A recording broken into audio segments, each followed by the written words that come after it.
Gyertek, most már akkor összeszedtünk mindenkit. Első ránézésre azért Günther szerinted is egy ős tehetség? Hát, ha nem is ős tehetség, de szerintem semmi szégyenkezni valója nincs. Körülbelül elsőre én is így jártam, úgyhogy ez megfelelt. Egymás mellé állunk, és akkor szerintem látható egyébként a testalkatunk is, hogy az is már nagyon-nagyon hasonlít. Tehát, hogy ettől az egyperces edzéstől, többen én is azért ennyire kipattintva vagyok, mint Rómeó. Az az igazság, hogy most tehát mint társadnak az lenne a dolgom, hogy erre helyeseljek, és abszolút igent mondjak, de hogy azért némi edzés én azt mondom, még. hogy nagyon jó alapanyag. Ebből bármit lehetünk. Mennyi edzés kéne Güntinek ahhoz, hogy mondjuk, és mennyi idő alatt érne el mondjuk ezt a testalkatot? Azt mondom, hogy látható változás már 2-3 hónap alatt lenne. Azt mondod 2-3 év vagy valami hasonló. Heti 3-4 alkalommal.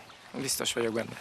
Szoktál egyébként mondjuk ilyen extrém helyeken edzéseket tartani? Tehát, hogy te ezt így szereted, hogy egy kicsi izgalmat vigyünk akkor Én abszolút partner vagyok, benne vagyok ezekben, hiszen a tornatermekben már 10-20 éve tartom az órákat, úgyhogy én is szívesen megyek ki külső helyszínekre. Mi a kedvenced?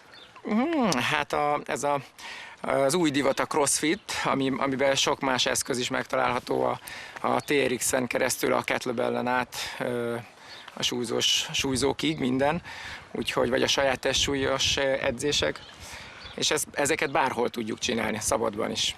Güti, hideg volt a víz? Nem, nagyon kellemes. Neked is most, akkor hogy jó. Akkor gyere be mellém majd a vízbe. Téged elengedlek hajat szárítani, fussál nyugodtan, Rómának, Hetinek nagyon szépen köszönjük. Mi pedig hát az edzés után mivel is mehetnénk tovább, mint hogy pótoljuk a kalóriákat, mert hogy Roland főz nekünk tovább.